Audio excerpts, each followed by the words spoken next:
नांदेड़ से लड़ रहे हैं, इस तरह से पोस्ट घूम रहे हैं, क्या सच है? देखिए, अगर पोस्ट घूम रही है तो पर्सन भी कुछ होगा उसके अंदर सच्चाई उसमें। और पोस्ट घुमाने वाले जो है वो मेरे नांदेड़ के अहम जिम्मेदार जो है वो लोगों ने ये पोस्ट डाले हैं, क्योंकि उन्हीं की ख्वाहिश है कि नांदेड़ से इस बार लोकसभा का इलेक्शन हमने लड़ना चाहिए करके। नांदेड़ हमारे लिए एक बहुत इंपॉर्टेंट सेंटर है, वहाँ पे मजलिस को बहुत मकबूलियत मिली थी, बहुत अच्छा लोगों का प्यार मिला था जब महाराष्ट्र में पहली मर्तबा मजलिस आई थी। सबसे ज़्यादा कॉरपोरेटर्स हमारे नांदेड़ में ही हुआ करते थे। उसके बाद विधानसभा के भी इलेक्शन हमने लड़े हैं, और इस बार जब बाई इलेक्शन होने जा रहा है महाराष्ट्र के अंदर इकलौता एक लोकसभा की सीट का नांदेड़ के अंदर, तो वहाँ के लोगों की ख्वाहिश है कि नहीं, हमने इस बार मैदान के अंदर उतरना चाहिए। एक तरीके से अगर देखा जाए तो लोगों के अंदर एक बहुत नाराज़गी है, चिढ़ है कि पूरे महाराष्ट्र के अंदर इकलौता एक मुस्लिम एमपी था, उसको हराने के लिए जिस तरीके से राजनीतिक साजिशें की गई है, पैसे का इस्तेमाल किया गया है, तो अब लोगों के अंदर उस चीड़ को देखते हुए कहीं ना कहीं ऐसा लग रहा है कि नहीं, इम्तियाज़ जलील ने इलेक्शन लड़ना चाहिए करके, तो हम उतरेंगे मैदान के अंदर, किस्मत आजमाएंगे।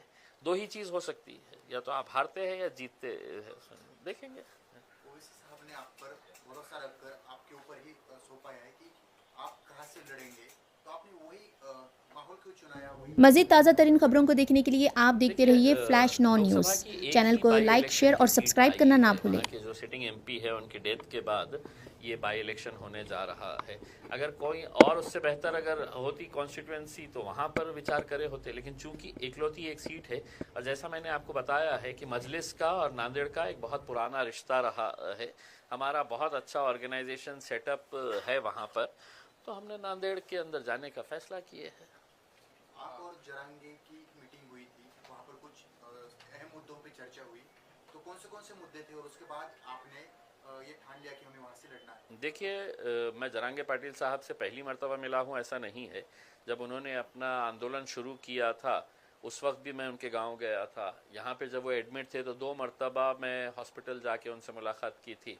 और इस बार यकीनन जब इलेक्शन के करीब अगर राजनीतिक पार्टी के लोग अगर एक दूसरे से मिलते हैं तो कोई मौसम के बारे में चर्चा नहीं करते हैं। नेचुरल है कि पॉलिटिकल उसके ऊपर ही चर्चा, और जो सोशल माहौल जो चल रहा है महाराष्ट्र के अंदर, इसी के बारे में चर्चा हुई होंगी उसमें, और हमने करे है। और आकर जो भी हमारी चर्चा हुई है हम बाहर आकर बताया है लोगों को, मीडिया के सामने भी हमने, आपने सवाल किया हमने जवाब दिया, हम क्यों आए थे, कैसे आए थे करके। लेकिन जरांगे ने एक बात की थी कि मुस्लिम और मराठा इकट्ठा आएंगे तो सत्ता परिवर्तन हो सकती है। देखिए, जरांगे पाटिल साहब की एक बात मुझे पसंद आई थी, उन्होंने कभी भी मतलब ये नहीं कहा है कि किसी एक जात के ऊपर, उन्होंने कहा कि हम जात और धर्म के ऊपर उठकर हम सभी लोगों को समाविष्ट करना चाहते हैं जिन जिन लोगों के साथ नाइंसाफ़ी हुई है करके उसमें। और एक अच्छी बात यह है कि जैसा मैं जरांगे पाटिल साहब के बारे में यही कहूँगा कि देखिए, एक समाज, किसी एक मामूली सा आदमी, एक सादा सा आदमी गांव का, उसके पीछे अगर जा रहा है तो कहीं ना कहीं उसकी जो प्रामाणिकता है अपने समाज के प्रति, इस वजह से पूरा समाज एक आवाज़ के ऊपर उठ के उसके पीछे जा रहा है। तो यकीनन अब हमारी भी सोच यही है कि जितने भी एस्टैब्लिश पॉलिटिकल पार्टीज़ और एस्टैब्लिश्ड नेता है महाराष्ट्र, लोग हैं तो उनका चेहरा भी नहीं देखना चाह रहे हैं उसमें। आप खुद देखिएगा, अभी जो हुकूमत के अंदर बैठे थे, लोगों ने वोट किसको दिया था, हुकूमत में वो जाके किसके साथ बैठे हैं, किसके साथ दोस्ती कर लिए, किसके साथ गले मिल लिए है करके, तो लोगों का विश्वास अब राजनीति के ऊपर से ही ख़त्म होता जा रहा है। तो उनको एक ऑल्टरनेट देने के लिए हम सोच रहे हैं क्यों ना एक नया एक समीकरण तैयार किया जाए करके। सिटी का क्या माहौल है, क्योंकि अपने यहाँ पर जो कैंडिडेट्स है एमआईएम की ताकत यहाँ पर अच्छी है, उसके बाद कहाँ पर कौन से उम्मीदवार देंगे, इस तरह से क्या? चलिए, शुक्र है आपने माना तो सही है कि एमआईएम की ताकत यहाँ पर अच्छी है, अच्छी ही नहीं है बहुत अच्छी है यहाँ पे, और हम पूरी मजबूती के साथ लड़ेंगे जहाँ जहाँ पर भी लड़ना है। हमने बहुत पहले अपना प्रस्ताव महाविकास आघाड़ी को दिया था, अभी तक उनके पास से कोई बात नहीं आई है। अब हमारी कॉन्स्टिट्यूएंसी, हमारे कैंडिडेट्स पूरे तैयार है।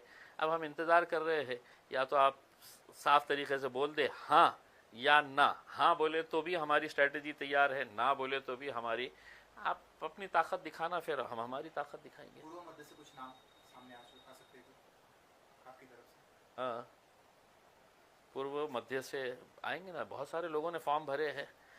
बेहिसाब लोगों ने फॉर्म भरे हैं, उसमें से किसी एक का नंबर लगेगा उसमें।